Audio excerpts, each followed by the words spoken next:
この番組はご覧のスポンサーの提供でお送りします。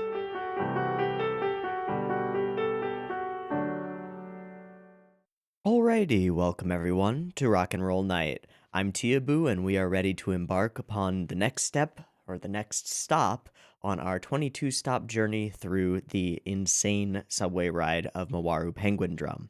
Last week we watched episode 1, and it was one of the most interesting and intricately constructed episode 1s I have maybe ever seen, although I suppose I could say something similar about a lot of Ikuhara's works, at least the ones that I've seen, Utena and Sarazanmai. It was pretty fascinating. Pretty interesting stuff going on here with our two boys and their little sister, Kamba and Shoma, Kamba being more mysterious and sort of severe and serious, but also introverted and with this palpable sense that he's carrying a great weight upon him and thinking over the ramifications of that, versus Shoma, the sort of younger brother type who is bubbly and goofy and takes care of being the upbeat one in the family, while also being the one who seems a little bit more oddly responsible and takes care of family tasks, while Kamba is characterized as a bit of a womanizer and a ladies' man and a weird one. Along with their little sister, who is now inhabited by the presence of some entity unknown that exists within a novelty penguin hat that they picked up at an aquarium. Okay. Whole first episode seemed like the beginning of a treatise or a meditation, more aptly, on fate and destiny and free will and predetermination and the ramifications of such things should they exist. Yeah. It was also steeped in absolutely incredible just use of color and framing.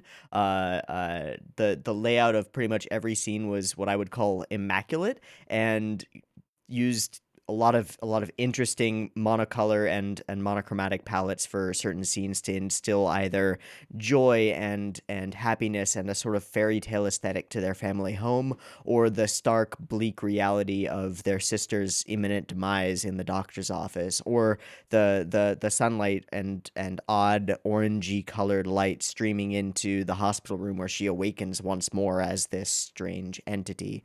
And wow. We haven't even talked about the survival strategy itself, which was initiated by an insane train ride, rocket-boosted train ride with elements of mechanical interconnectedness that were very reminiscent of certain sequences in Adolescence of Utena, along with what I can only call like a reverse transformation sequence, as this entity in their sister's body steps down from her own penguin-shaped mecha through a stairway of like musically themed steps that sort of just apparate from non-reality, and then casts off each individual piece of her clothing in a very reverse magical girl transformation sort of style, which sort of makes sense given Ikuhara's background working on things like Sailor Moon and his unhappiness with working on things like Sailor Moon, as evidenced by Revolutionary Girl Utena. Something that I have an entirely new appreciation for now that I am getting into Maho Shoujo in the form of Pretty Cure, which I've been watching on my own over the last couple of days. Man, it was a strange first episode. There's a whole lot going on. It was sort of just a dump of information and themes and colors and visuals, and it was just a feast for the eyes and ears and an extremely enjoyable experience for the 24 minutes that it lasted, and I'm really looking forward to seeing some more of what this show has to offer.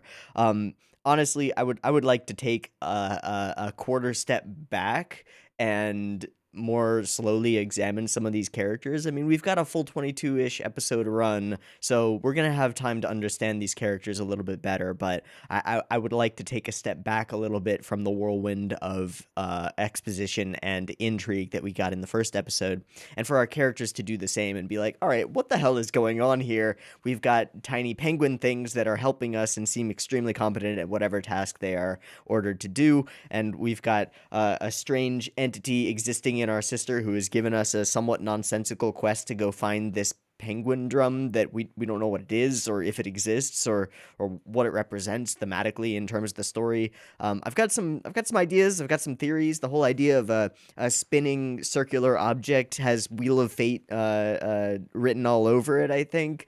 But well, it could be anything. Could be anything.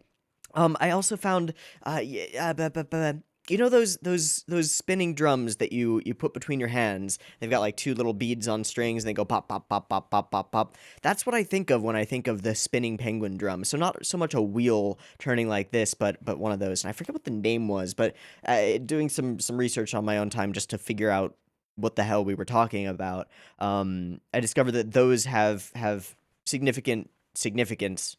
Nice. Sorry, it's early. It's early. I'm sorry.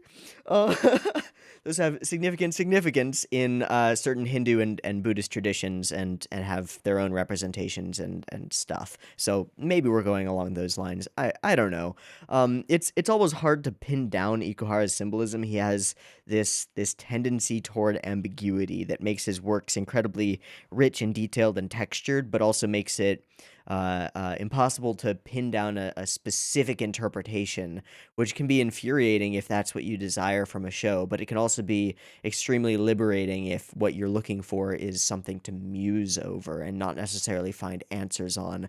And just from the beginning and ending sequences of the first episode, it seems very much that this is a show that will be mused upon, and not one that Ikuhara wants us to pin down. It's something that's broad and sweeping and relatable without giving direct answers, if you will.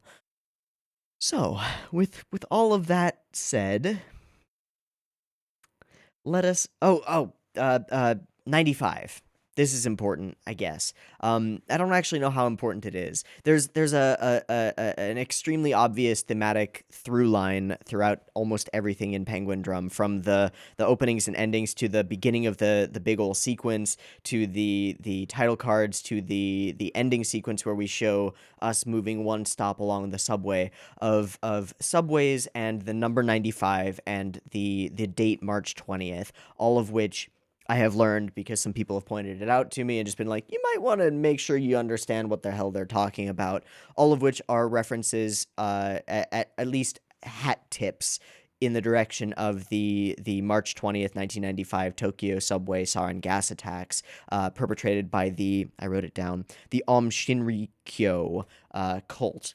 A very scary, very strange death cult that initiated these attacks after a very long sequence of failed similar attacks. I would highly recommend, just for your own protection, honestly, like, go and read up on the Shinrikyo cult, because the kinds of methods and methodologies and insanity, the sort of collective cultish insanity that occurred in 95 was very strange and very interesting, and something that I think people should be a little bit educated about, because cults and weird religious organizations still exist and can still pull people in with wonderfully charismatic individuals at the helm who, through strange indoctrination and brainwashing, can get people, real, normal, regular people like you and me, to do absolutely crazy things. So I would recommend reading up on that as well. I have gone and read up on the cult itself and the attacks in particular, so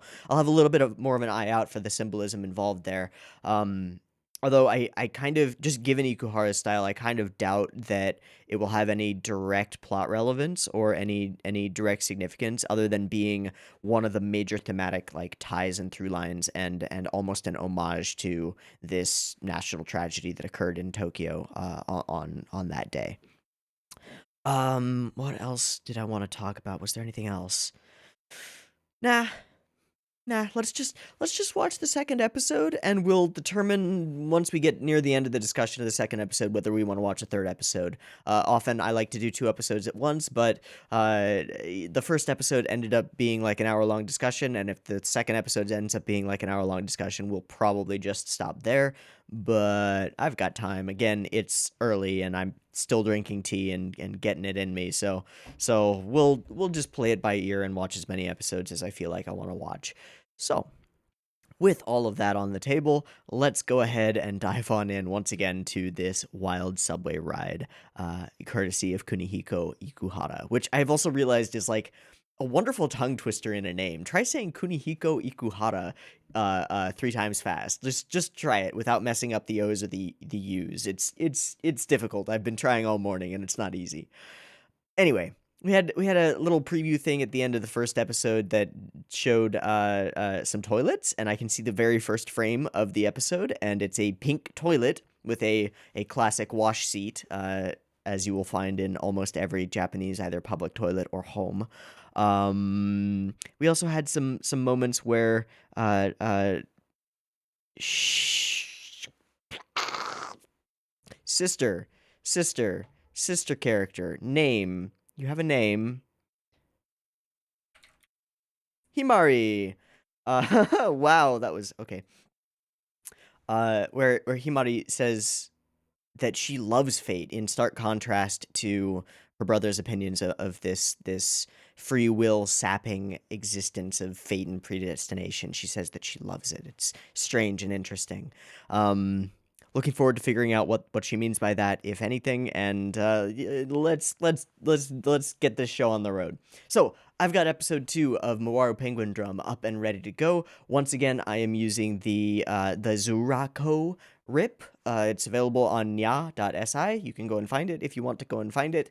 And yeah, that's probably a good idea since there are endlessly rewatchable pieces of this show already. So I've probably watched the transformation sequence and the whole rock and roll night and Seizon Senryaku. I think I got that right. A couple dozen times now. It's been crazy. And some people have shared with me the actual like the full length version of the song and some other stuff. And there's a lot of interesting stuff going on with Penguindrum. Also, I'll just throw this out there. If you want to engage in those discussions in a more like discussion centric format, there's a Discord. You can get access to it by throwing me $1 on Patreon. It's pretty cool. There are some people who go really deep in trying to find symbolism and interesting things in Ikuhara works. I'm looking at you, Barafubuki. You know who you are.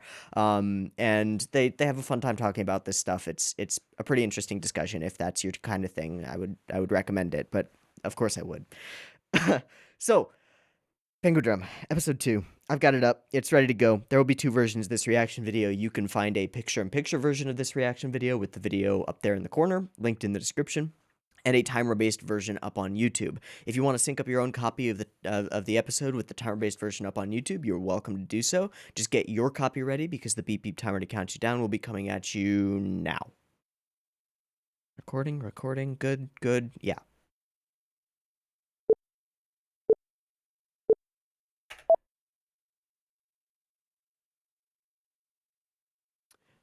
All right, Himari.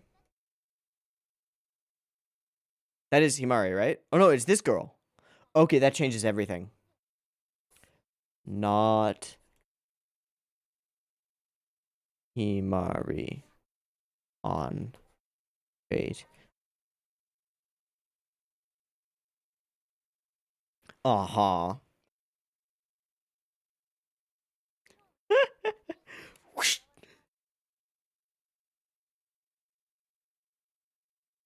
Certainly. Certainly.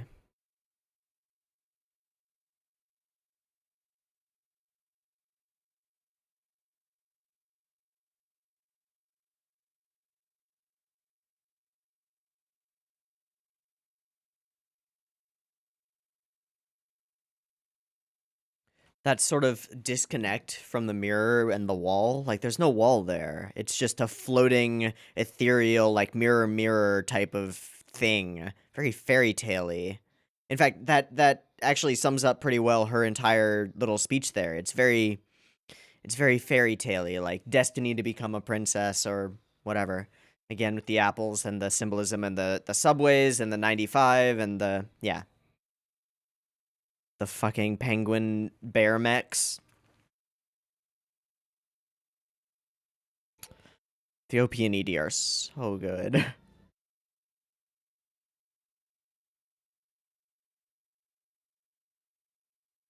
What's that book? And what are those? What are those?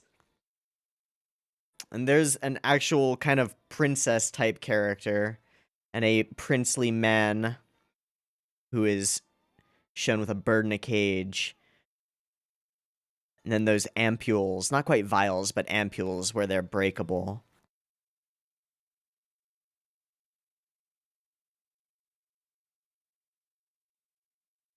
I assume that the fourth one is the entity within her, but I don't really know. Maybe we'll meet the fourth one soon. And then there she lies.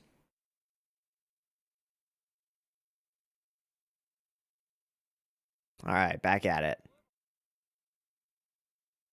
Whatever the hell they want, maybe. Fortune.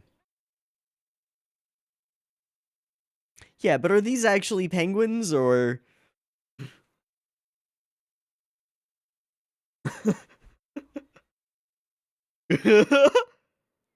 Sprayed again. Oh. Oh, she's already wearing the hat. Yep. Well, I guess we're about to... Are we about to... We are. Let's do it.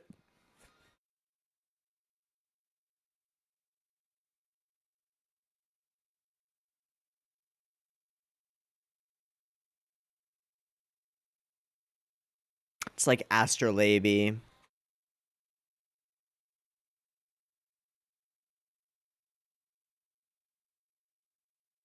On rails. This sequence in particular reminds me of Utena. Adolescence.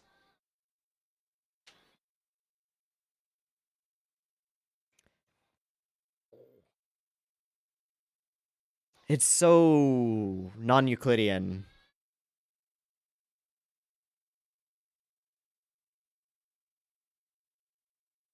Musically. Are we gonna get a huh? Yeah. Perfect.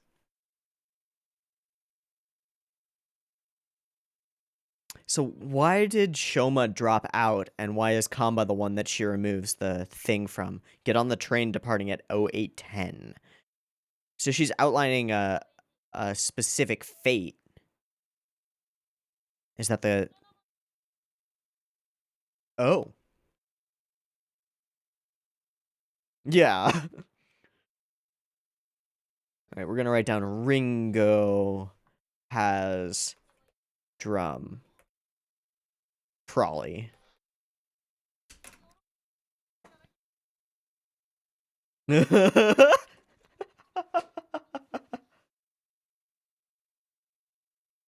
Sparkle, sparkle, sparkle, sparkle. Kira, kira.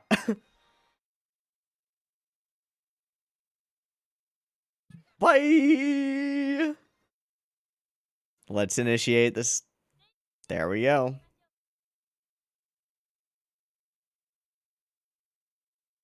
Oh yeah. So I'm thinking that those things on the posters, billboard things are gonna be like Sara in Sara's Zanmai.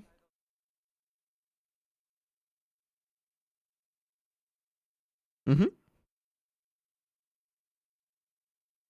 How about magic though? Yeah. Which means she bucked fate. Today's slogan? A vicious game. Molest and be arrested.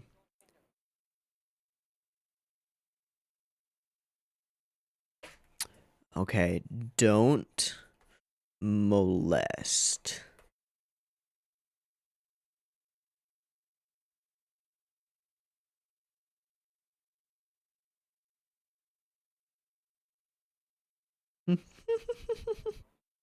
And everyone else is unfazed by that.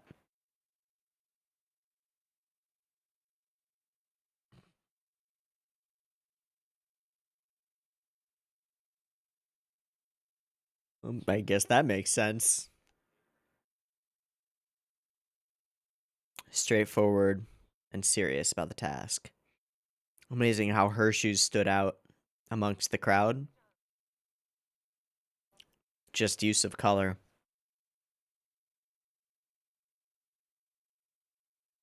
They can't get through. Yeah, people don't notice that at all.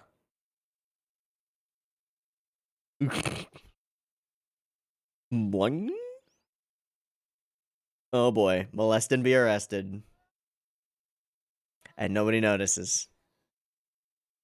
Oh. Uh-oh. Never mind, they notice.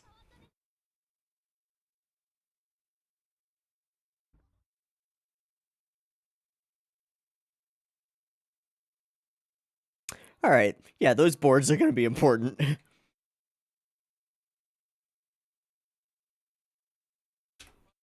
She doesn't see it.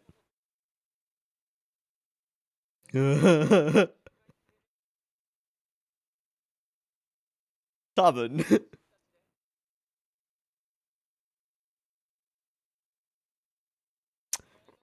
Nope.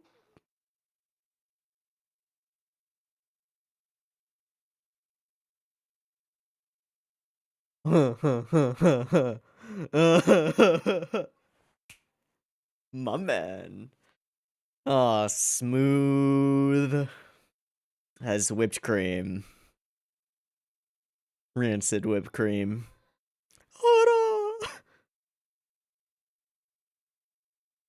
His hair just blowing inexplicably.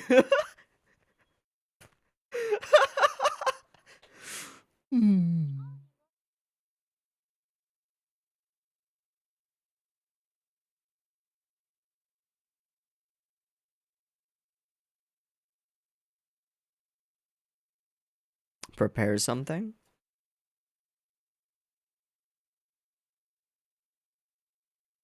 Oh god, it's Faceless Boy. We're never gonna see his fucking face.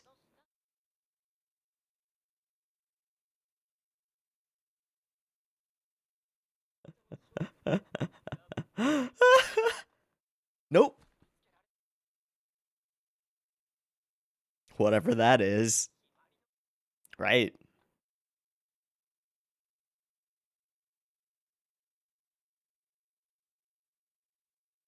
Are we about to get a cross-dressing sequence? Oh, geez. Thanks. Whose shoe is that? Sockham? I'm gonna write that down just because.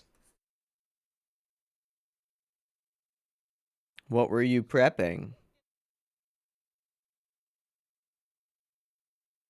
Hmm. Hmm. Yeah. Hacking? Oh. Whoa. Okay. Oh, smart. We already see that in the OP, but gotcha. Good thing there's no 4. Mista would be proud. Oh. Give them orders and light their way. Or is it a camera? That's brilliant. The music goes into this sort of super spy theme. Perfect.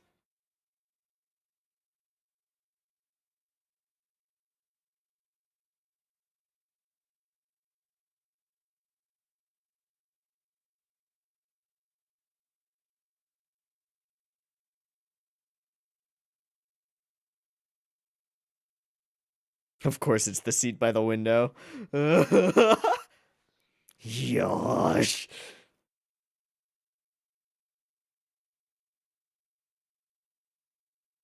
Bingo for Ringo. I was thinking.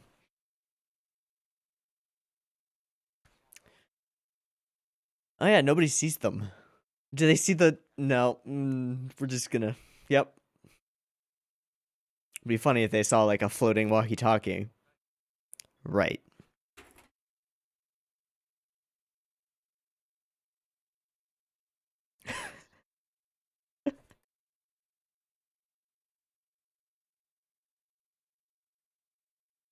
Okay.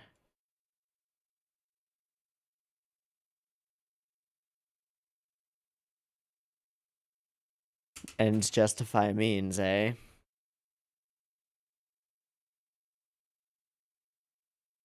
Uh-oh. Uh-oh.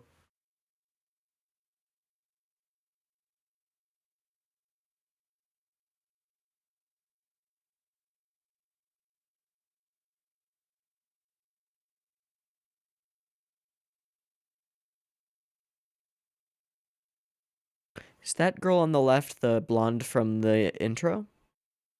I think so.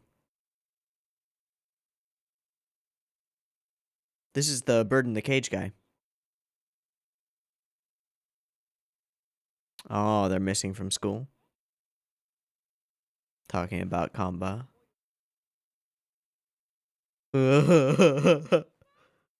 Eh.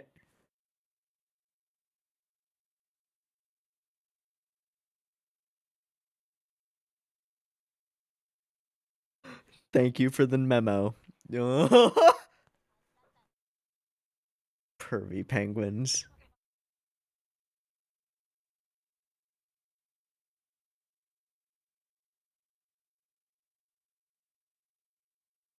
Red rumped swallow? Is she into birds?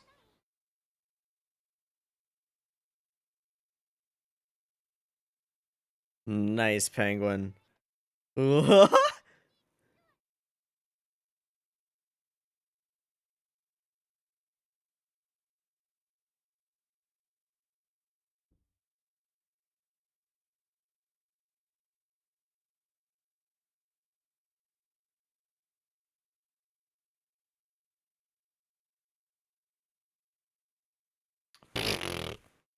Yeah.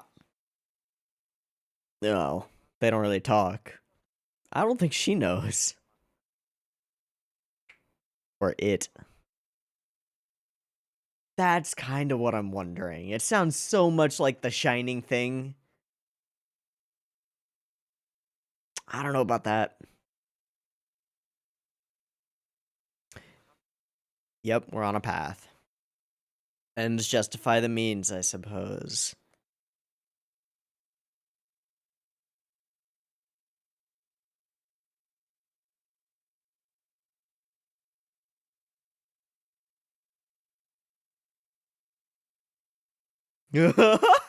I doubt it, buddy.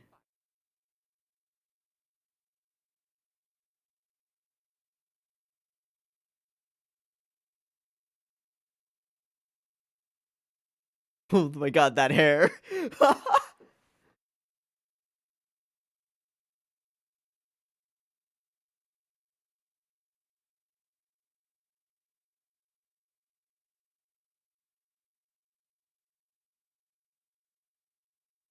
Thank you.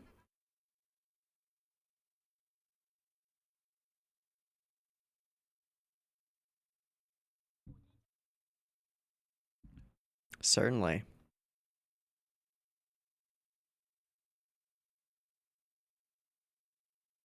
It's a weird mirror to the other scene. Stop. Oh. The Forbidden Land.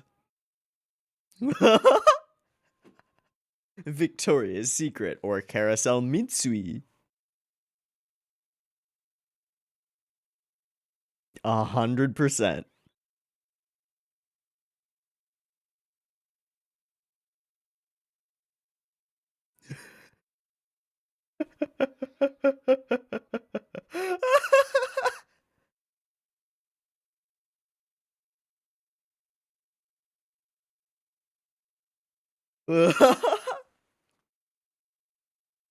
Oh god. Crotchless, eh? Oh god.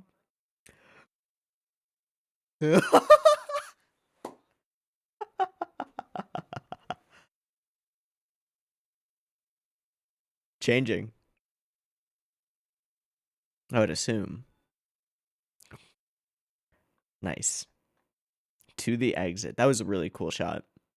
Just cut to exit sign. What the fuck is she doing? Eh?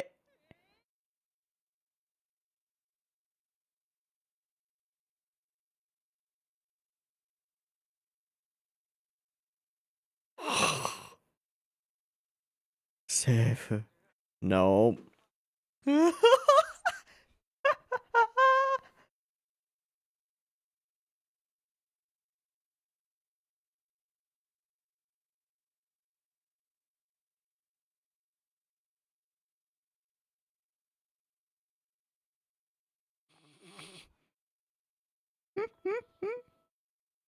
Why is she doing this?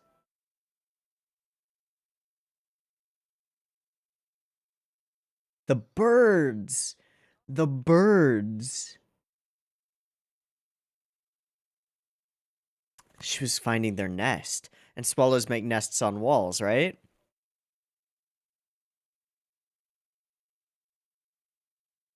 Or somebody just super obsessed with a specific kind of bird. Ping 7.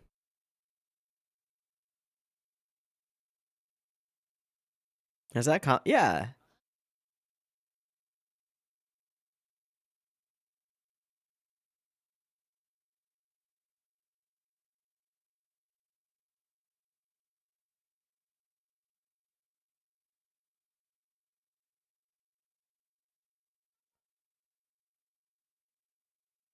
Yeah.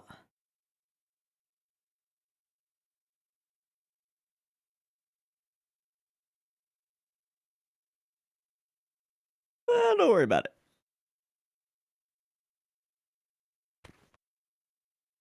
Mm-hmm. She have a crush on him?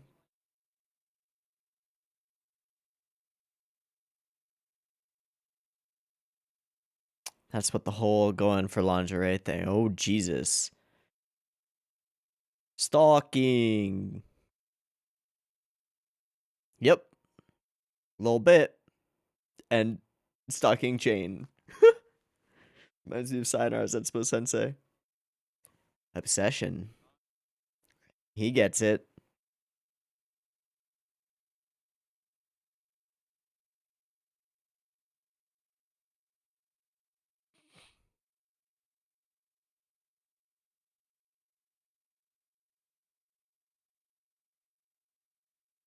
Quick time?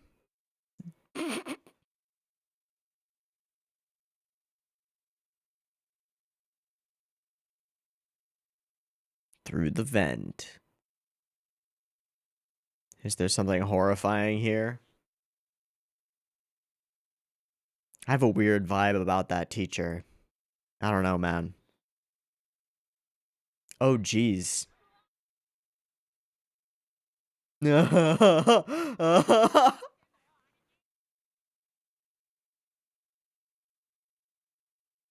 Always framed just out of sight. It's smart.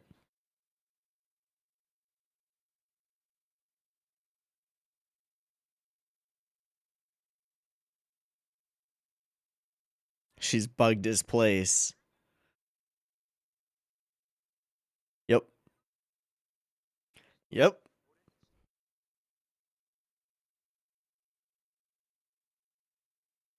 Stalker. Yep.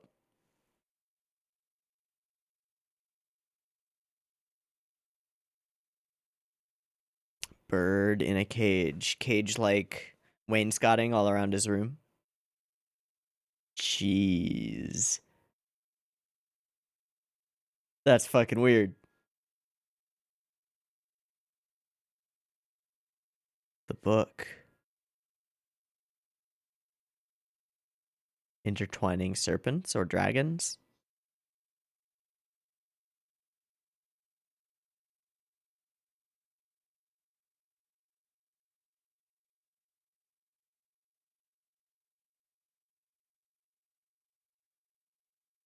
It's untranslated. Oh.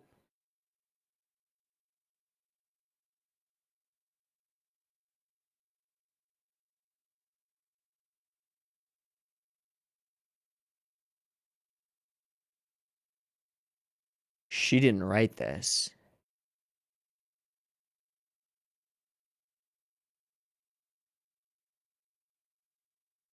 Who did?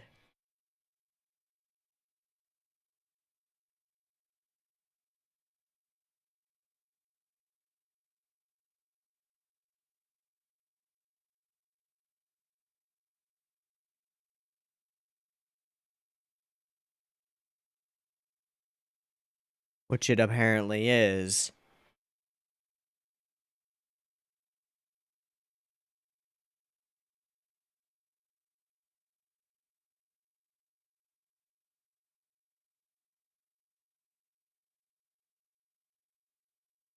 Those are the two from the magazine, as well as the ones on the billboards and things.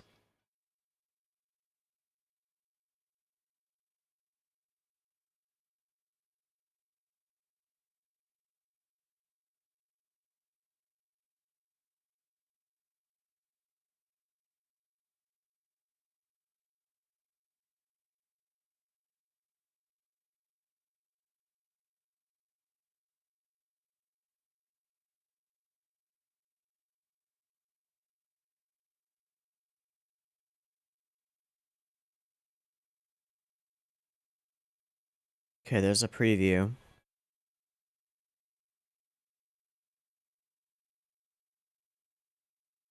We'll watch the preview because we're definitely watching another episode. Penguin Animation Kojima Takashi.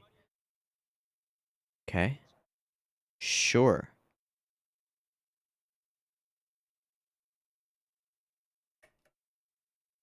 Again, Lily Hoshino. Super cute. Hmm. They're pretty small, so again with the flat chestedness. I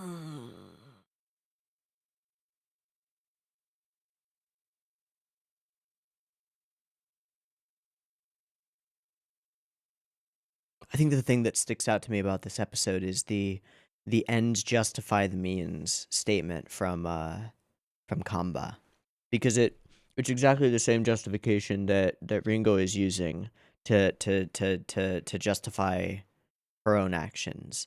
She seemingly thinks that everything in the future is written down in this diary, or this book. It looks like a diary, right? It's got like little illustrations and scribbles and handwritten text. I'm gonna call it a diary.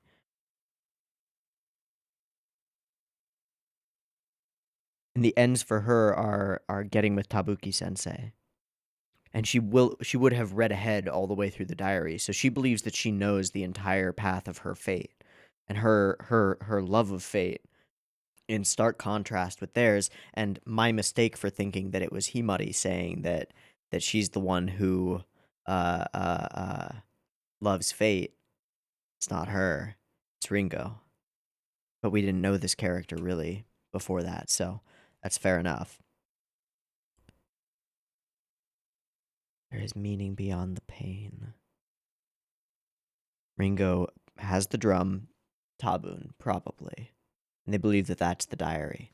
I'm not so sure. I get the distinct impression that this penguin drum, this thing, neither they nor the entity in the hat understand what it is or whether it's graspable. It seems like something ethereal. It seems very much like the shining thing that is sought throughout Utena. Um, okay. We get a really interesting portrayal of the like difference in moral compunctions between Kamba and Shoma, where Shoma is like he's reluctant to go through with a lot of these things, having the penguins do a lot of these things, and is constantly like freaked out by the things that they see through the cameras, specifically girls' panties and underwear. Kamba is like very straightforward about it, as you would expect from someone who is clearly not a virgin, clearly somebody who has been with a number of girls. Um, Interesting. He picks up on things faster than Shoma does. He understands. I would say he understands the dark side of the human heart a lot better than Shoma does. Shoma's a little bit more naive, a little bit more a little bit less experienced in more ways than just the sexual.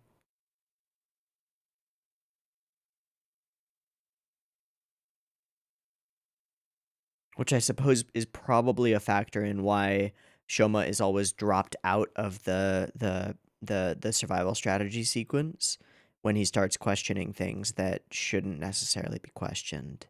And then Kamba is the one used to actually initiate whatever part of the ritual that is. Hmm.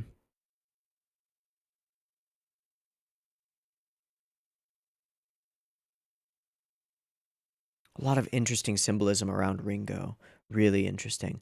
I have to wonder about the cover of the book that we see. Yeah, I want to look at that. So it appears to be a shrine with an onmyoji. Is that right? Onmyoji. No, those are human mediums. No, wait. Onmyoto is a traditional. What's the gate? Gate in front of Japanese shrine. Tori! Right. Oh. Literally bird abode. Marks the transition from the mundane to the sacred. I don't know if that's actually what we're looking at here, but it's pretty clearly a shrine.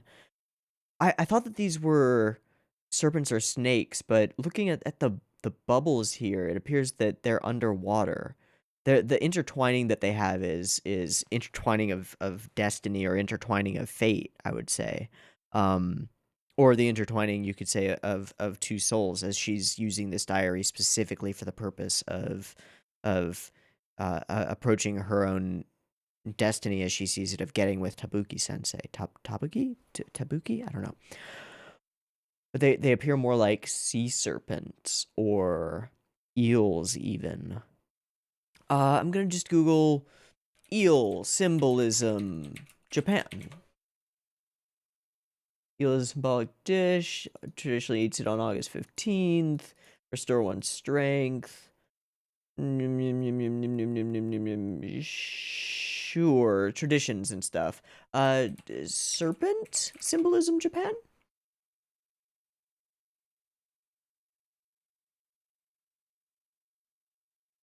Eh. I mean, I can grasp at straws for this if I want to, but I don't think this is worth this is a rabbit hole worth going down. It doesn't seem necessarily super important at the moment. And then they form sort of the shape of a heart because of course they do. Because that's her goal. So who wrote the diary? And then they entwine around each and every page. Who wrote the diary? So it's not that she's obsessed with birds, it's that he is obsessed with birds and she is, for that reason, finding them. So then the question for me is, what is Ringo's own identity besides being an obsessive stalker? The answer would be that I don't think she has one. She's someone who's following what she thinks to be a destiny without really understanding what that means. And we see more of this when she goes to magazines uh in order to get ideas for how to seduce a man. Like we can instantly pick up on like she was reading Cosmo or something similar.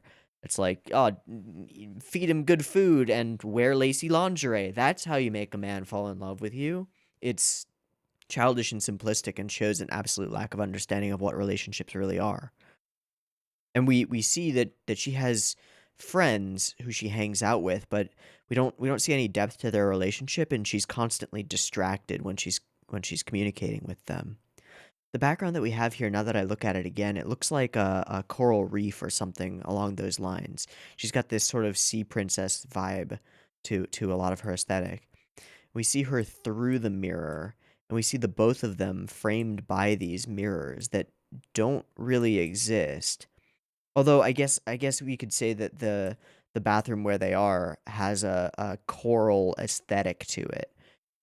In the color palette, the color of the toilet, the seashell shaped lamps up above, and the whole all of the scrolling and stuff. But then well, okay, it's actually although it creates a strange disconnect with the background, it doesn't seem like it's in the same reality. We could imagine that that's just a visual choice, but I think it's a very intentional one here that these frames around these mirrors are disconnected from the background on which they are supposedly set. It gives us this idea that they're not really there. And the stars going past behind the mirrors adds to that. It adds a layer of disconnection. where they're set in this fantasy land through the mirror, but not really seeing. Oh yeah, and she's got the starfish and the something else that very clearly indicate a sea theme around all of her things, but are probably things that she's gleaned from this diary, I would say. She's unhappy with certain elements of her existence and her fate, but they're the ones that she doesn't actually have a way to change, like just her development, her physical development.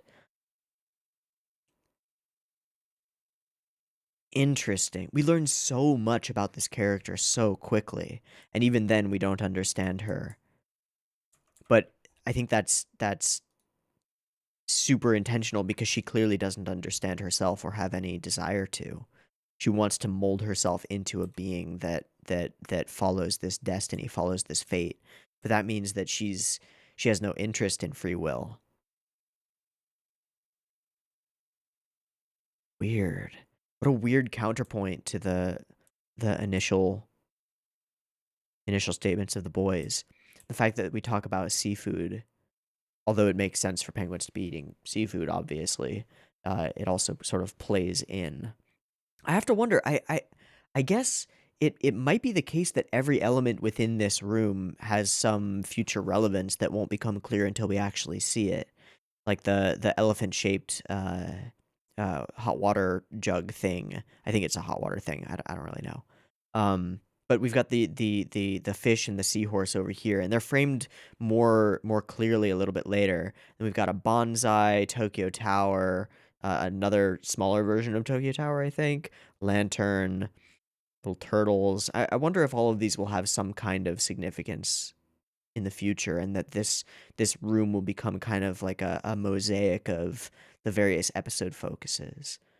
That would be a very Ikuhara thing to do, to give us all of the symbols that we need at the very beginning without actually having any of the context, so they just click as we move along. It's possible. So, reusable sequence, which makes a lot of sense. Just given the amount of effort that's put into this whole sequence, it makes a ton of sense to be that it is a reusable. I mean, again, Ikuhara has Maho Shoujo roots, and this is a very Maho Shoujo sequence, although strange and warped and twisted with elements of odd mecha and almost a, I said it in the very intro to this video, but a reverse transformation sequence as she steps down these stairs and casts off elements of her clothing one by one, leaving only the body behind. I believe she even casts off the hat. Now, there's an interesting argument to be made that has been going on in my Discord in the Penguindrum channel on the sexualization of Himari, specifically the sexualization of her when she is in when the entity is controlling her, and specifically in this sequence. And I think it's an interesting argument to be had, and an interesting thing to focus on. I don't really fall on either side of it at the moment. Because on the one hand it is the sexualization of an underage girl, but it's also an otherworldly entity that is controlling her during these sequences and exerting her force of will through this physical form. So I'm unclear on where I fall and on whether Ikuhara is using it to make some sort of statement about sexualization. I just don't know. I don't know enough to know. All right, conversation on the train, and then a focus on Double H, who I guess are this pair of Maho Shoujo esque girls with a star aesthetic, pink and blue. The classic first two Maho Shoujos that you'll always get are the pink and the blue. Um, okay, okay. And then their slogan for the day is molest and get arrested. We get the flashback, and then the molest and get arrested becomes a plot point, and an interesting one, I think, because we're shown an inadvertent molestation that leads to conflict, where it's the penguins who rub up against her butt, and Shoma gets indicted for it. And then Kamba comes in, and just because he's suave and attractive, it is just written off. Um, I think it's interesting that that leads to conflict when it was entirely unintentional. Whereas Ringo, who is very intentionally and very like, it's not a good thing that she's doing. She is molesting Tabuki, but from afar, right? There's a distinction drawn in our society between the stalking aspect and the actual physical act of molestation, where one is in this circumstance and the way it's being framed, her stalking is much more sinister and much more creepy than the inadvertent and non-existent. Even it doesn't happen. It's the penguins trying to squeeze through a gap between people. It's just a thing that happened. um but it leads to conflict, whereas this one has not led to conflict yet. What Ringo is doing has not led to conflict yet. That's interesting. There's a statement hidden there. It's not very hidden. It's a pretty straightforward statement, I think. I like her aesthetic. Very, very Gyaru-y. I like me some Gyarus. And yeah, welcome to your fucking troubles, buddy. You gotta deal with these penguins. One gag that I absolutely love here is that Shoma is just like, the fuck, where Kamba's hair is blowing in the breeze, and we sort of diegetically put the flowers around him, where normally we would see these only in the perspective of the character. We sort of jump out from that. It just shows Ikuhara's willingness to play with this kind of a trope, and how ridiculous it would be if somebody actually sprouted roses around them and like their hair blew in the wind when no one else is in the train did. It's just great. It's just a goofy gag, and a very Ikuhara gag to do. I like it. I like it a lot. So then we get our chase. Our chase. This faceless character has a voice actor, is very strange. Now his name is Yamashita. I'm going to go to the Mawaru Penguin drum Mal page, Mal, because I feel like I recognize his voice from somewhere, and I'd like to know where. That's all. Yamashita. Control F. Yamashita.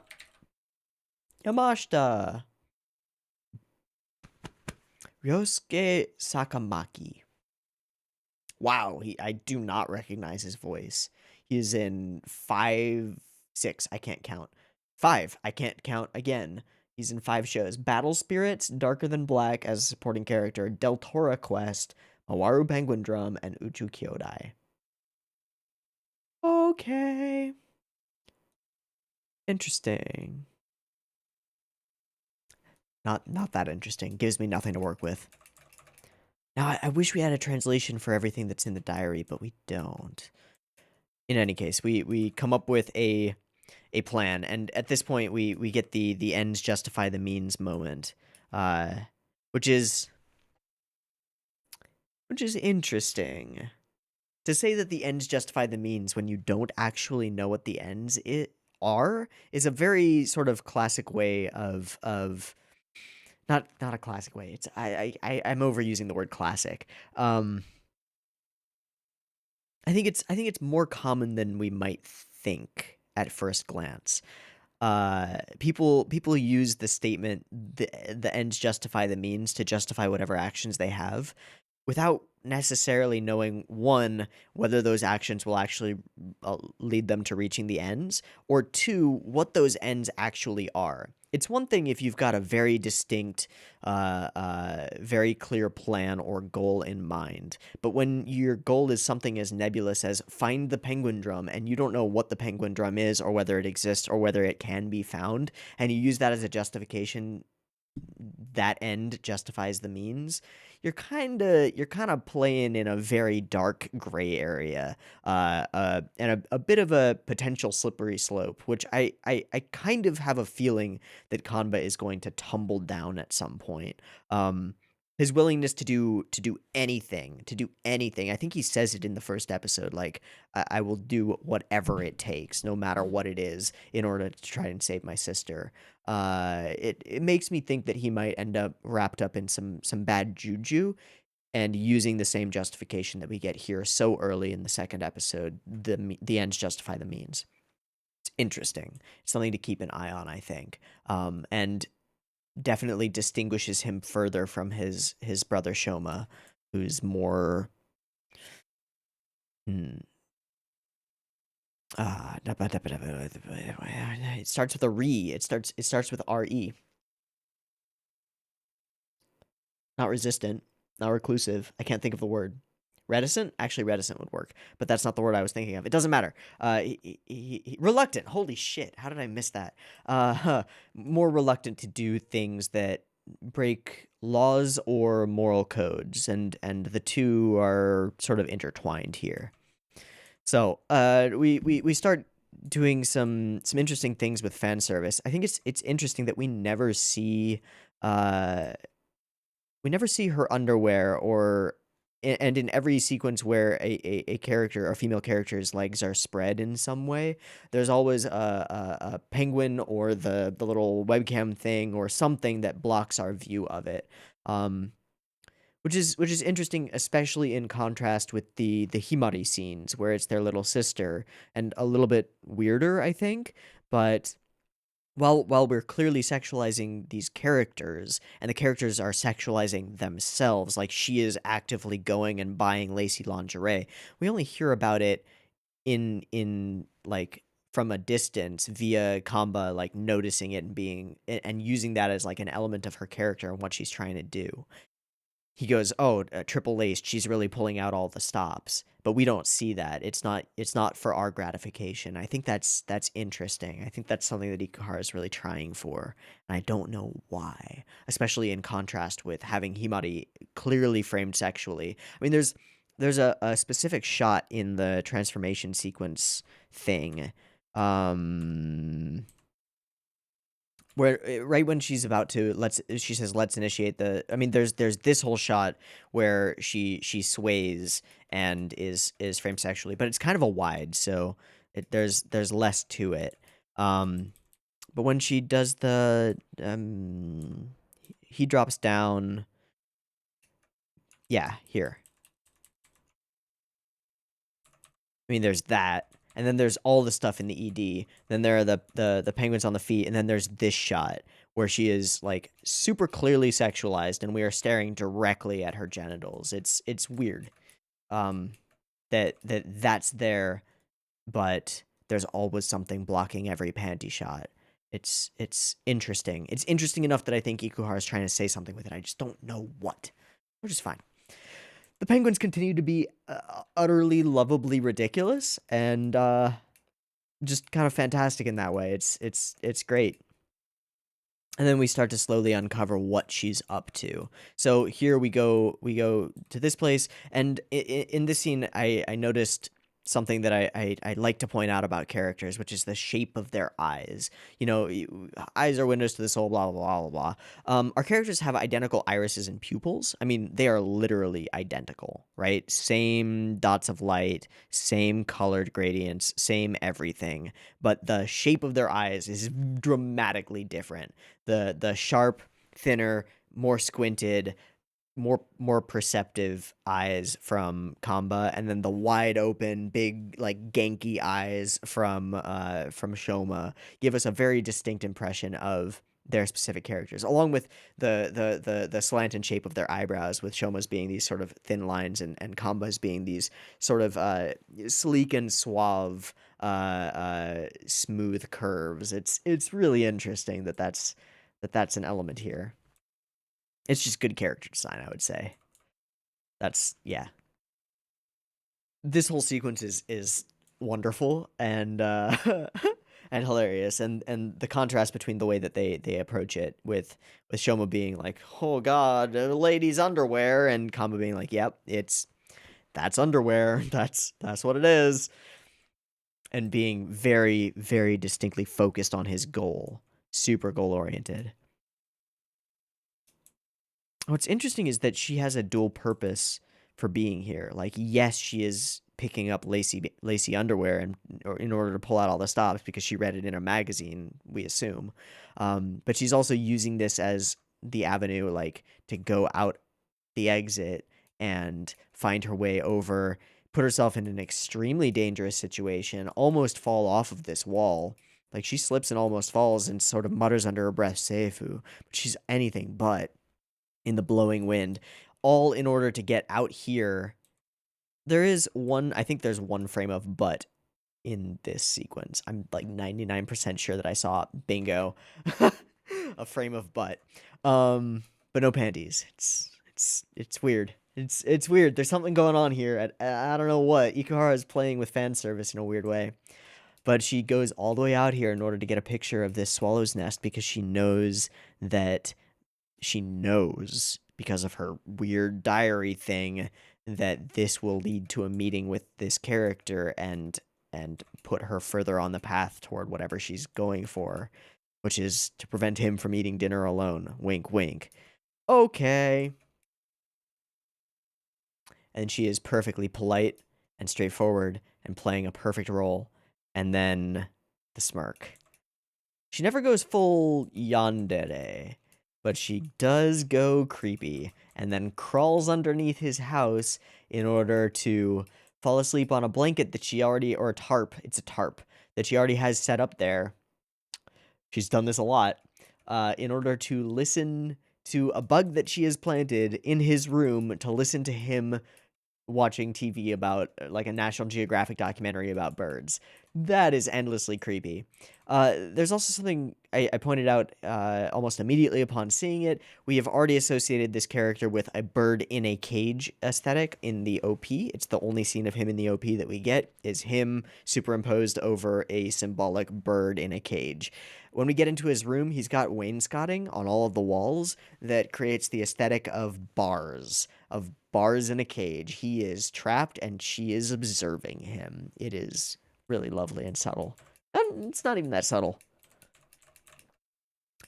And that's the episode. So,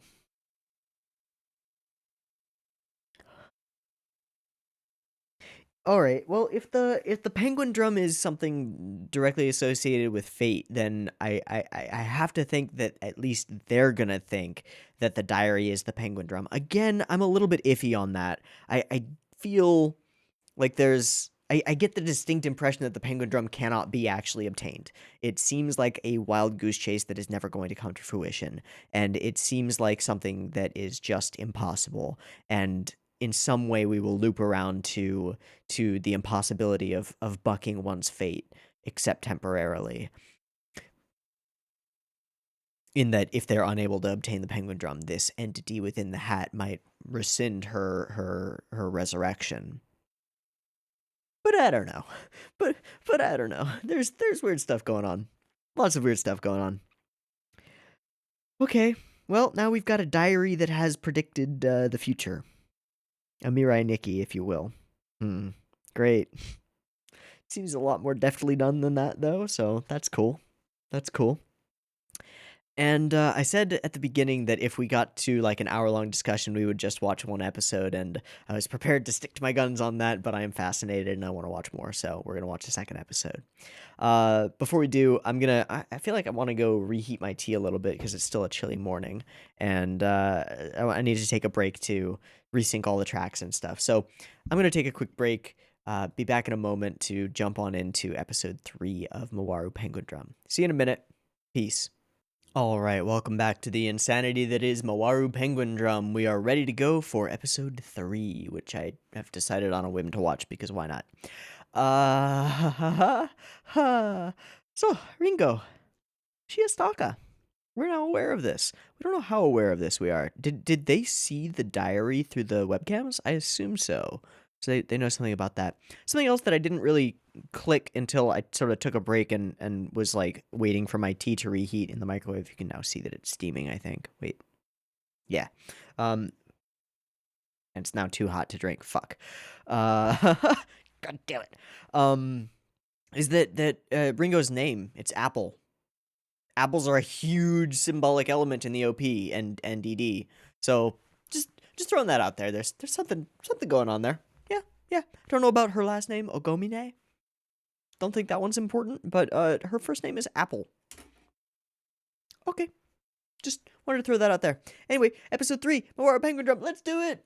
I've got the episode up and ready to go. It's at 0 seconds. There will be. I already said all that at the beginning. I'm not gonna repeat myself. There will be 2 versions. You know what's up. Beep beep timer.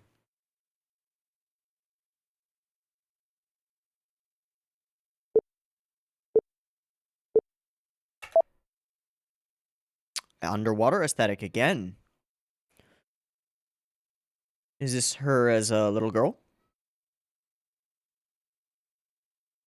Yep.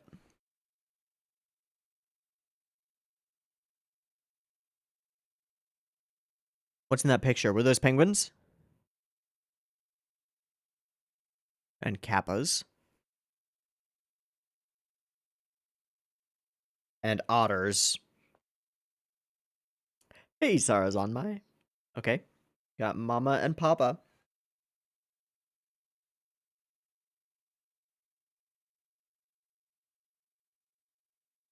I get the distinct impression that's not the case. What an interesting mirror to the previous pictures that we got. And there are penguins there. Also, curry is frequently a like yin yang, because it's dark sauce over white rice. I don't know. I've seen it before. The penguins themselves also have a yin yang imprint. I just realized something about Sayonara Zetsubou Sensei.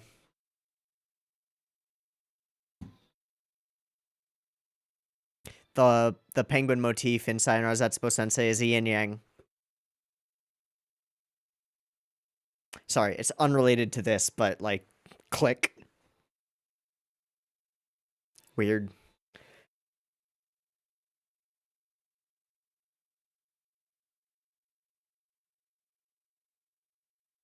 Oh, it says diary right on the front. Yeah, okay.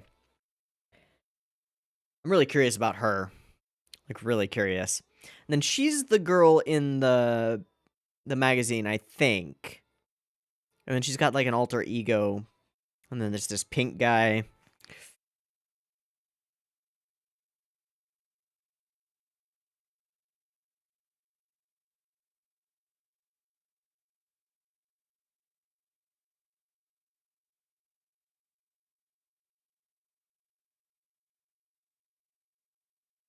Also, people pointed out that Kiga is just an archaic word for penguin. So, thanks.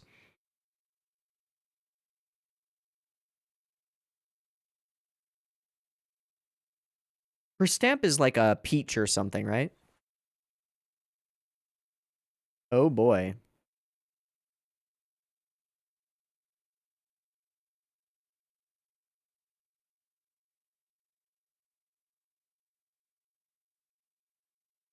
Busts in and ruins your fantasy. Smashes it.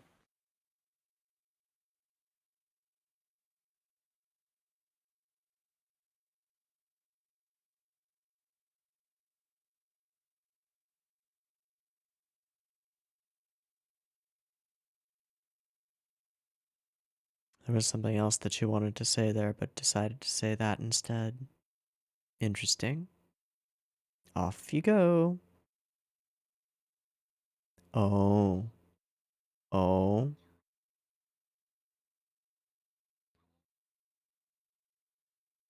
Oh.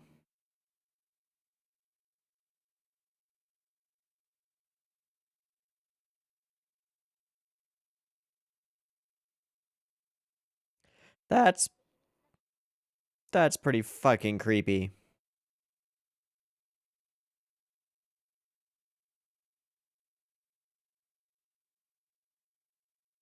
Again, yep, yin yang.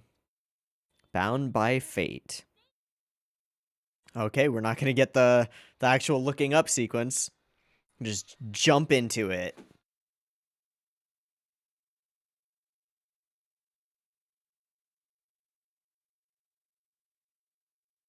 Time.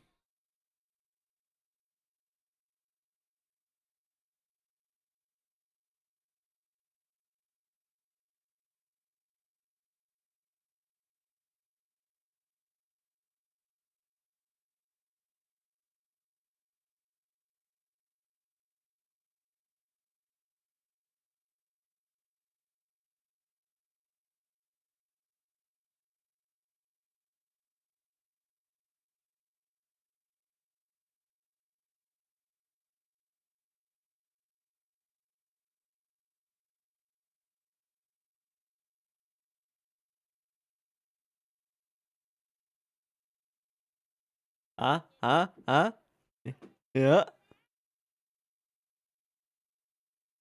Yep. Who says it's an illusion? This is true.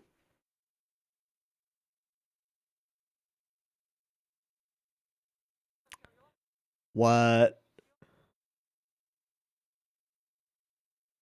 She's not Himari.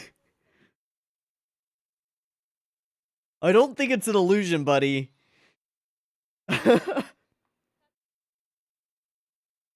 Certainly.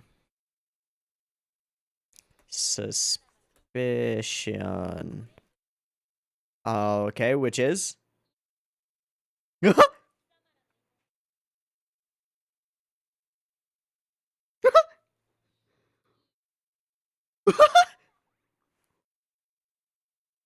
What? What? Amazing. Sure. Oh. Oh.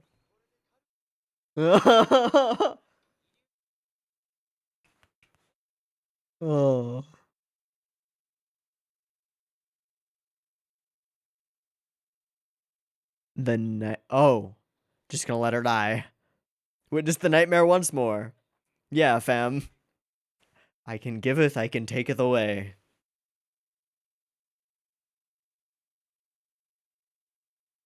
Subway. It all comes to a halt. Pop!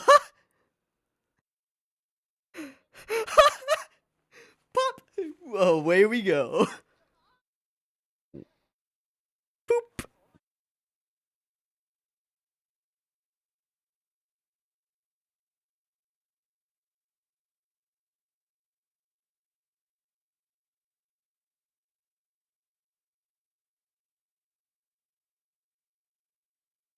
That's the one where she's close to, right? Close to where she lives? I think so.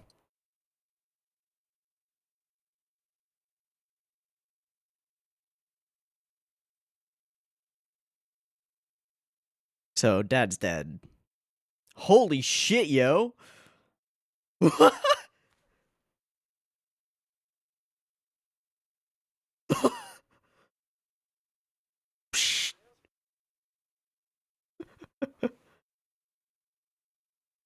All the way.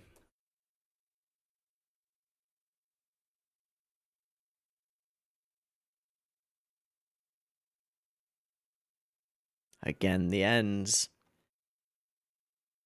Oh, I wonder if that's a parallel to the whole cultishness.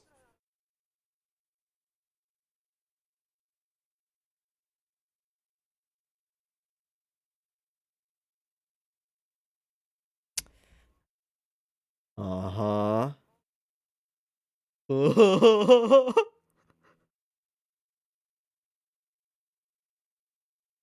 still on about that? Really?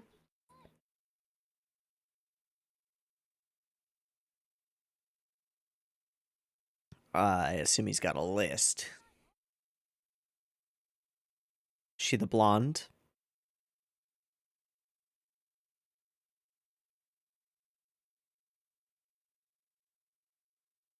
As he does.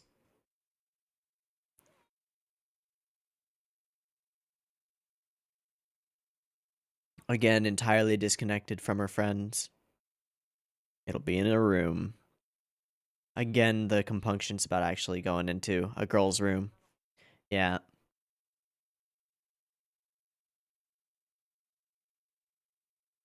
This is true. Does that justify it? Jeez, penguin. Gonna be farting forever. Mm-hmm. The underwater fairy tale.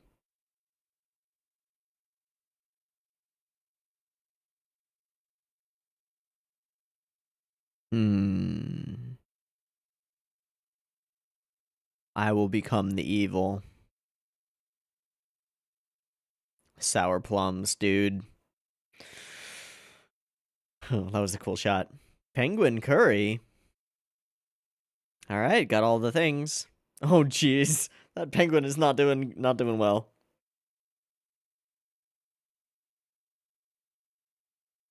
Good question. It's the right question. Uh-oh. Are those Ponsu?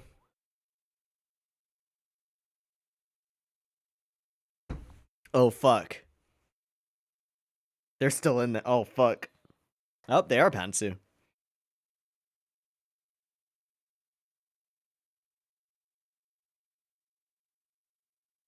Mm-hmm.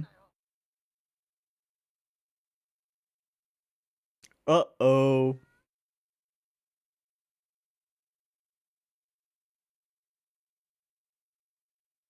Right behind the couch. Yep. Shh.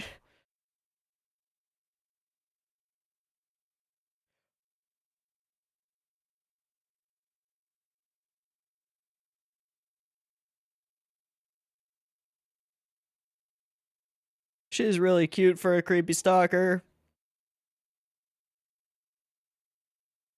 Apple. And the secret ingredient is apple jam.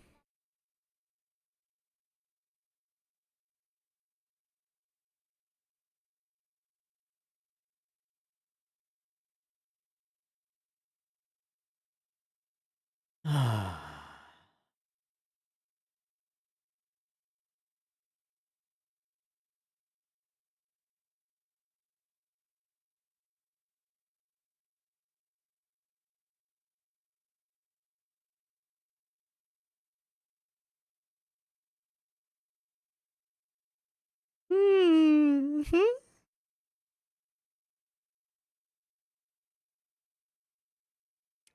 Curry today, Tabuki seemed radiant. Our fate has been written in stone ever since.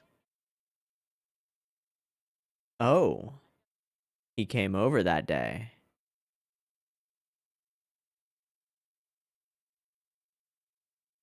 Graduating from high school. He's a family friend?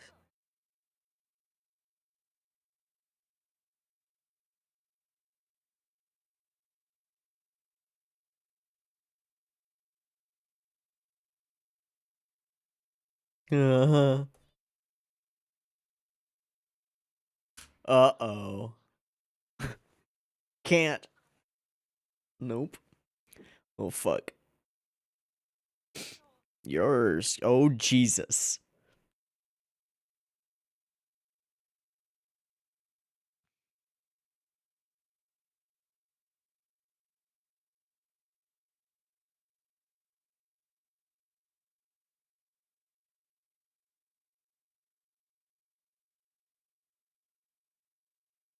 But it's not fate occurring. She's actively conspiring in order to ensure that everything lines up. All right, let's look at the thing for the day.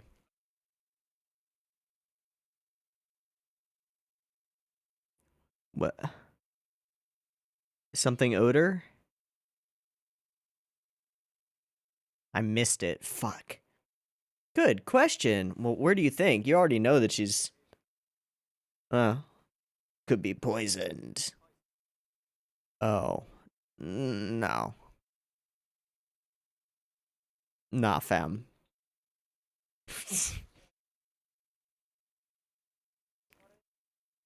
And it is. It's just very special curry.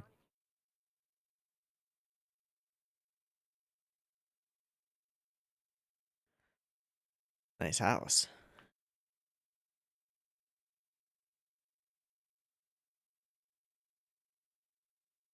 So how will she phrase this?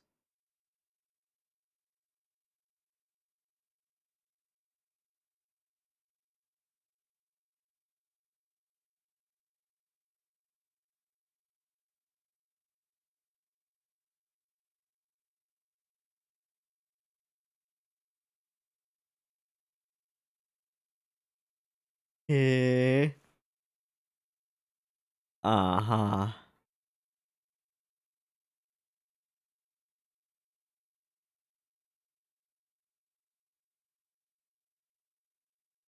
Anything for you. Yup.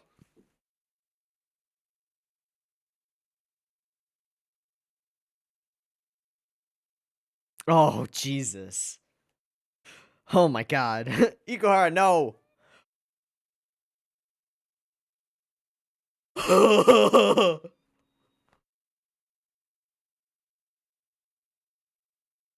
Oh no. Oh no. So, the girl he was dating was not the blonde. Yeah. Oh, jeez. And she's got everything that makes Ringo insecure. Mm-hmm. Uh-huh.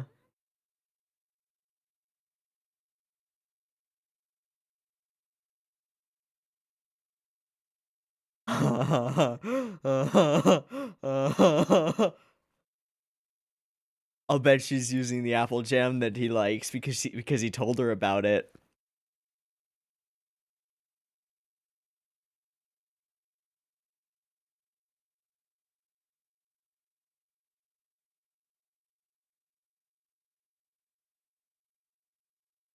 What are you gonna do, Ringo?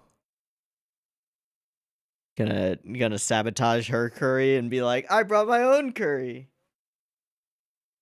They seem genuinely happy, healthy relationship. Oh boy.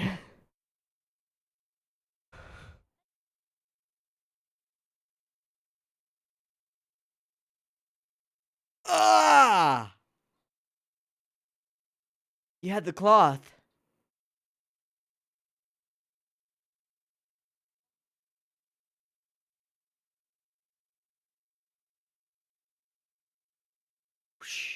And she's gone. What? Oh, Jesus. Your hands, though. She left her shoes. Oh, dude.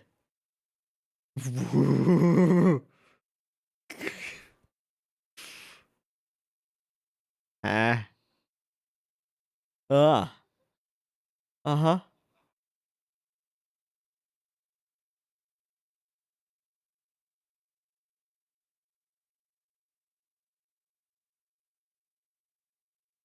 That forehead, though.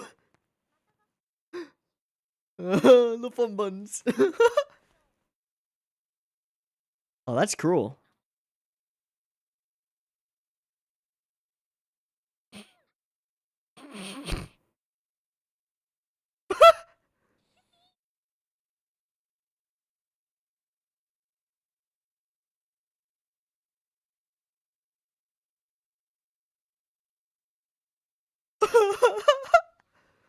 Oh, no.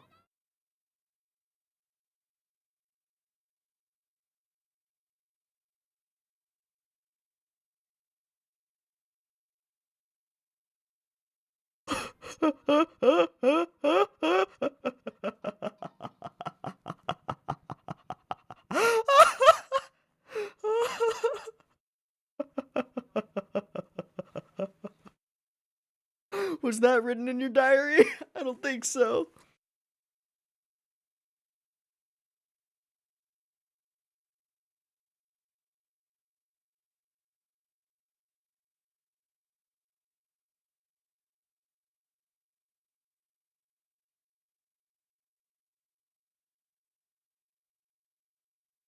Aww.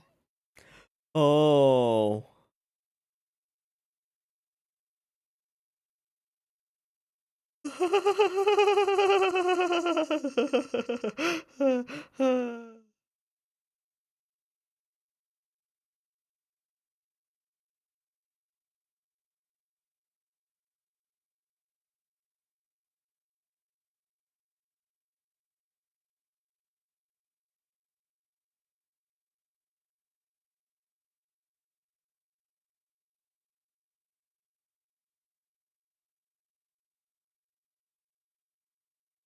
And her pot being okay. Uh-huh.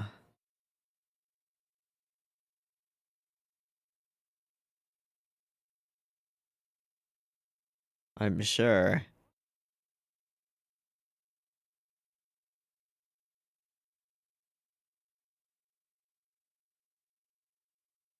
Mm.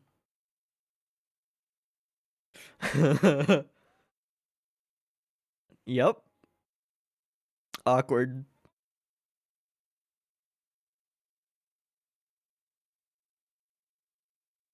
A precious friend that you just met today.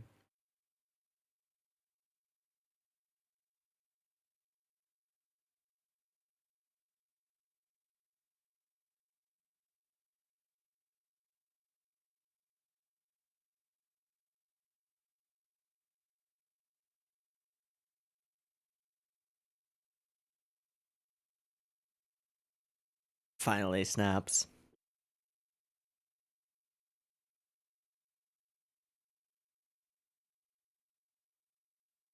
Mm-hmm.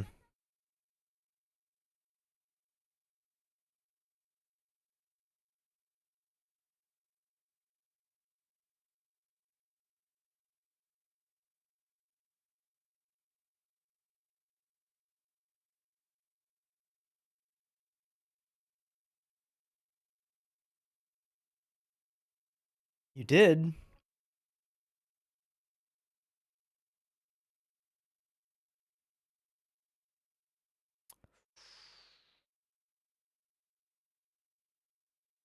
Hmm.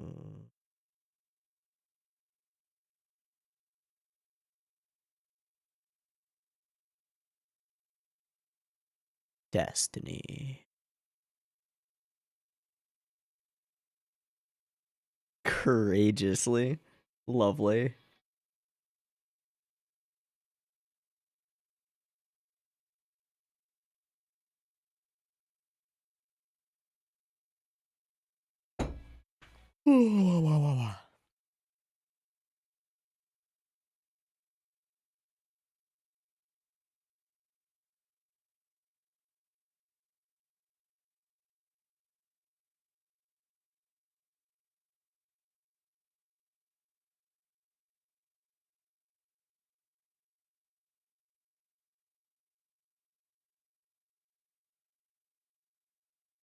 Double H-E. As though she's one of them. Then there's this creepiness of the disconnected, darkened hands. Fate can be changed.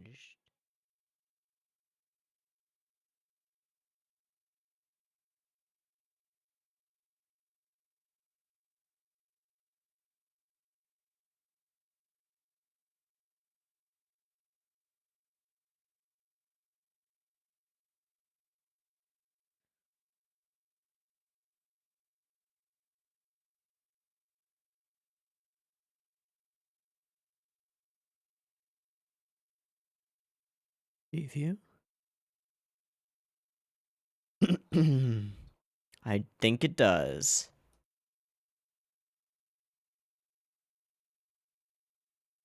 Nice.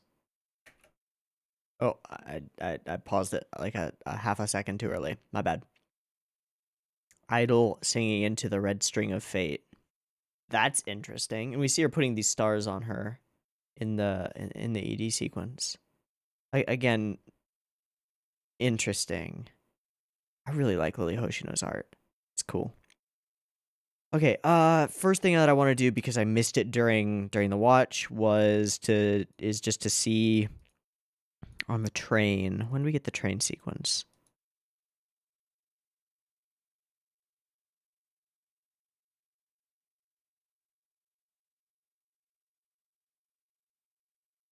There.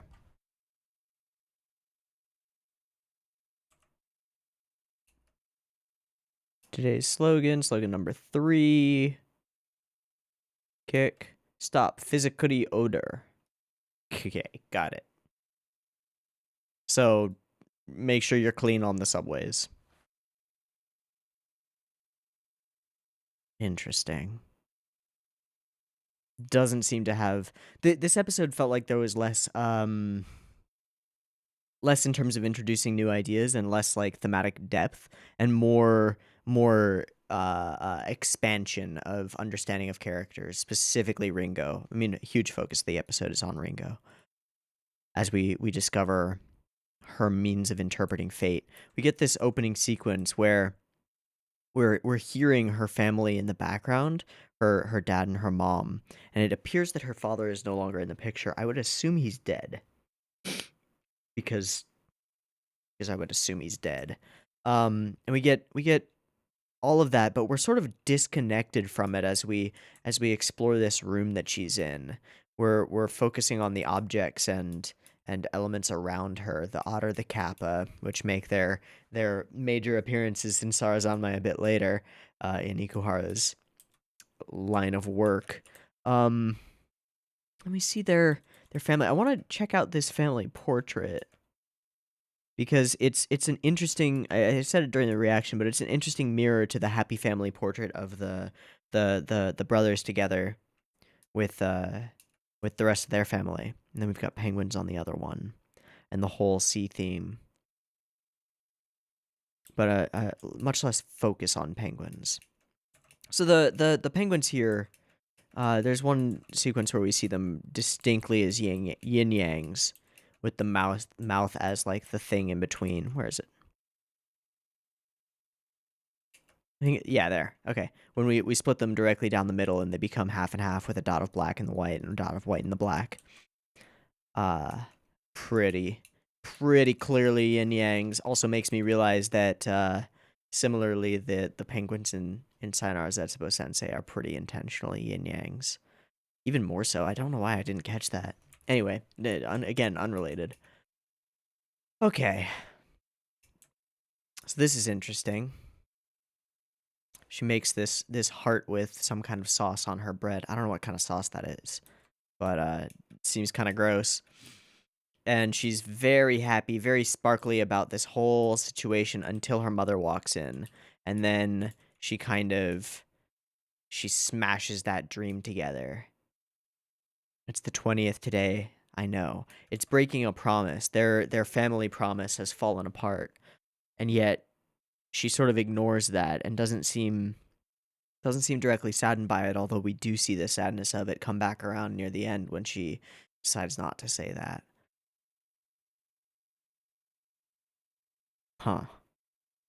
Get a much clearer picture of who this girl is and why she might have developed into somebody desperately seeking attachment and desperately seeking some kind of something to ground her. And also, well, we get two other things. We get an increased understanding of her insecurities. When she ends up face to face with the woman that Tabuki, is that his name? I think so. Whatever. The woman that she's up against, that she views as a rival, although he's clearly already in a happy relationship with her and like has bought her yogurt that she asked for at the store, and they're doing great. She's a homewrecker. Like we learned that here, that she is desperate to be a homewrecker. She is desperate for this, and it's echoed when she says like that's the most important thing, is ensuring that everything goes according to the diary. There's something really really twisted and interesting about that statement, because it's it's not that she believes in fate. A true unshaken belief in fate would be believing that the elements of the diary will come to pass regardless of her own actions, right? But instead she's forcing reality around her to bend to her will. But it's not her will, it's the will of the diary, whoever wrote it. She's an implement. Honestly, it's got an interesting parallel to uh uh the brothers, specifically to Kanba, I would say, um, who without moral compunctions, Kanba, not Shoma, without moral compunctions, is following the orders of this strange otherworldly entity or power or diary, whatever it is, claiming that the ends justify the means and doing whatever is necessary to bend reality in order to ensure that a specific fate comes about. It's interesting.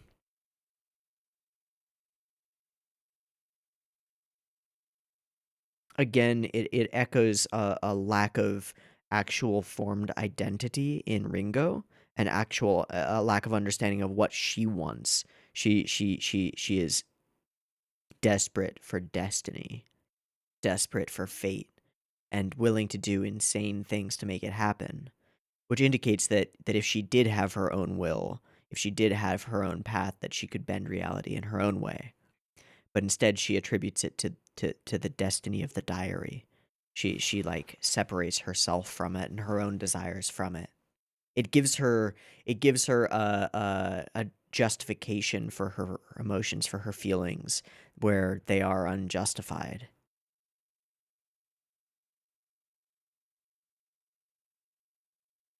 Hmm. It's interesting.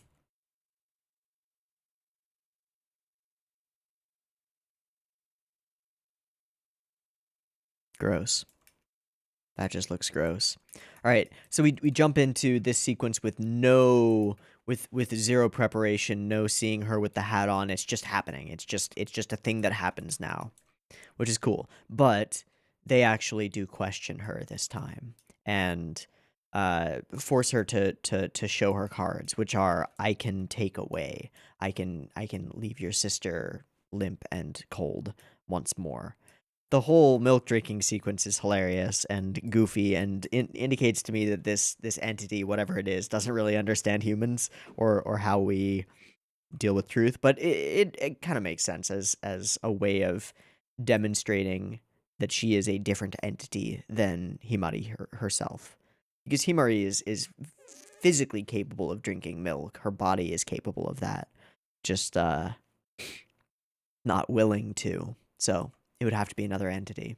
But their reaction to it, which is like, this is great. You practice drinking milk without telling us. How wonderful. It's very cute and very goofy. There's a lot of goofy stuff in this episode, and the whole interaction at Tabuki's house is a wonderful comedic sequence that's almost reminiscent of some of the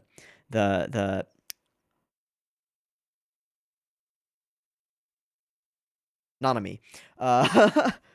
Tick tick tick tick. Some of the Nanami episodes of Utena, in that it's just pure ridiculous goofiness, and everything comes to a halt. It's interesting because they immediately jump back into this like, oh god, oh god, oh god, what we have to do, whatever we have to do moment, or state of mind as soon as she drops to the ground. Um, although, if this were truly an illusion, she could just make that an illusion and make it seem as though their sister is dead in order to bend them to her will or its will. I still don't know if it is female necessarily. It doesn't really matter. It's just inhabiting a female body. We'll use her in the future because it makes more sense. In any case, things immediately stop, and the train of fate kind of stops, is how I interpret that. And Shoma continues to get dropped through the floor, in just unceremoniously dropped through the floor. We see Kamba sort of accelerate his own tumble down this slippery slope of ends justify the means by breaking and entering into someone's house while simultaneously indicting her for creepily crawling underneath the house of her stalker or her stalkee. Is there a word for the object of her affections? Whatever. Um, yeah, to the point where he's prepped with gloves and lockpicks and is very aware of what he is going to be doing going here. He's not here to knock on the door and say hello. He is here to break in and try and find the Penguindrum. He is dead set on the goal, on the ends, on getting whatever this thing is that is the Penguindrum, although in all likelihood he wouldn't recognize it when he sees it. And attempting to save his sister by doing so, and buck fate in the process. Again, we set up and continue to show us Shoma's reluctance to go ahead and go along with these plans. It just seems wrong, but it's the thing that really stops him is the door, the not the front door, but the door of a girl's room. There's something childish about this. that breaking into the home is fine, but breaking into someone's private sanctum is not. It's it's a little bit. I guess it indicates the arbitrariness of our moral compunctions in a sense. Like both are illegal, but one is worse than the other. Why? We've already invaded their space. Why is that space more sacred than the other? And again, Kamba goes like, "All right, you stay out. You keep your innocence for Himari. Like you be the light in her life. Whatever. I'll become the darkness. I'll take this evil upon myself and be a martyr for this cause that I desperately believe in." And something that kind of clicked in my head was I talked at the very beginning about the whole idea of cultish fervor or religious belief can lead through a series of circumstances and through a series of decisions like this one, like the one that Kamba is making, to horrifying acts of violence or destruction or anything of the sort.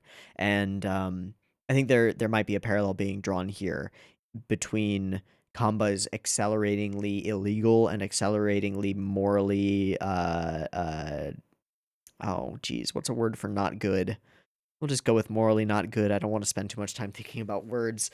Um, acceleratingly morally bad things that he's doing could lead down a very dark path, and I'm becoming more and more convinced as we go along that Kamba's going to find himself somewhere he does not expect he's going to be, doing something really, really awful. Like, there's a slippery slope argument, or a slippery slope being set up here, and he's just barely teetering off the edge. Just given Ikuhara's tendency to expand things out into insanity, he's teetering on the edge. It actually reminds me quite a bit of, I think his name is Toma, the dark haired boy in Sarazanmai, who also finds himself in a very dark place, um, following following his brother around. It's interesting. But we do eventually invade the space and enter the room, and it's all offset by the humor of the penguins themselves just wandering around. They're continuously goofy and continuously fun, which makes them kind of weird and a little bit creepy. I wonder if we're gonna expand that out. This cut in particular really makes her creepy as she looms above the camera, sort of looming above these boxes of curry that she's about to use. It gives us a really creepy introduction to this sequence. And then the pantsu off on the corner, and then the gum stuck to the magazine continues to create a running gag, and the tension of this sequence is kind of fantastic. Again, there's a gaziness about where we hold the camera on her body and form, and we like track up her bare legs while she's wearing an apron. There's a familiarity with sexualization here, and I'm not sure how uh, it's clearly intentional. I'm not sure how sincere it is. How about that? I'm not sure whether it's a sincere attempt to make a character sexy, or an insincere attempt to say something about the use of this kind of framing. I just don't know. Ikuhara is such a weird director that it could be either or both. Like he uses what we could call fan service. Actually, I should draw a dividing line between fan service and sexualization, because the two are I think disparate. In Utena, especially during some very horrifying sequences surrounding Anthe. I won't spoil Utena for you because it's Utena. You should go and watch it.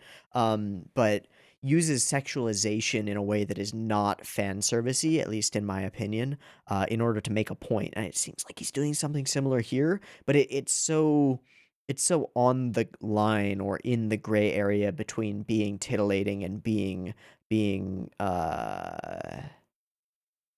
making a statement that I'm just unsure. All right, so again, a focus on an apple being crushed and like desiccated into this curry to make a secret sauce. Interesting. Then we get this flashback where he, as a high school student graduating, eats curry at their house, and this is implied to be the moment where she became obsessed with him. Um, Although we don't know how much of that obsession comes from that moment and how much of it comes from the diary itself. Again, this is another shot that I would consider framed in a very male gazy way as we come up from her exposed legs past her breasts to her face, and it goes like sexy, sexy, creepy as fuck. There's something odd about it.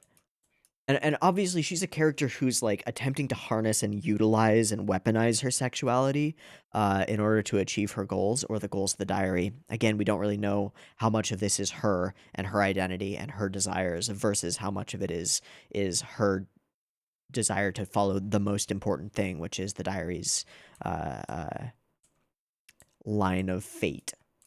Very strange.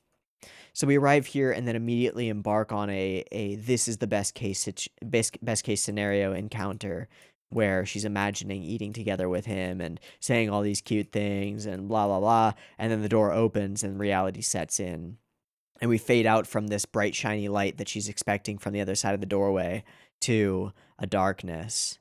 Oh god, he's already got a woman here and she's gorgeous and she's really cool, but she can't see any of that. She's entirely blinded to the very obviously pure and high quality relationship going on here, at least from the small elements that we get here.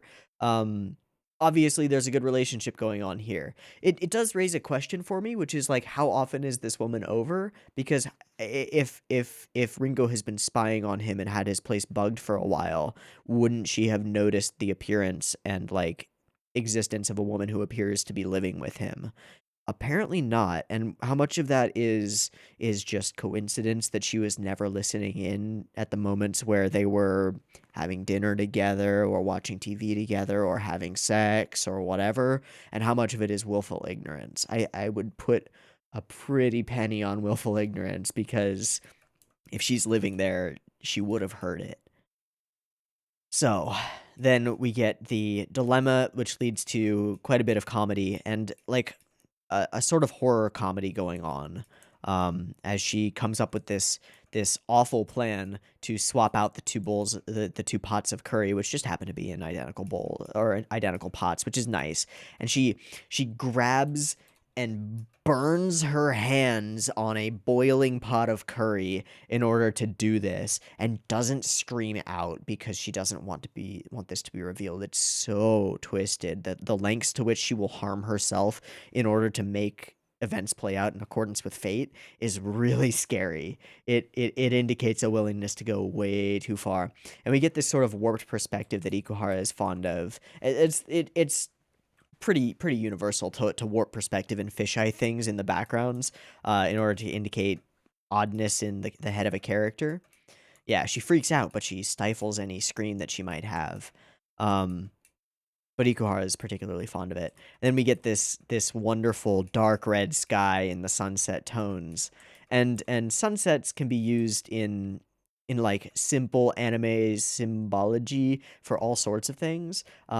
Frequently with like a sunset river is the place where you go to have serious conversations, or like to for when one character wants to spill their guts to another character, you go sunset by the river every time. Riverbank, you've seen it a million times if you've been watching anime.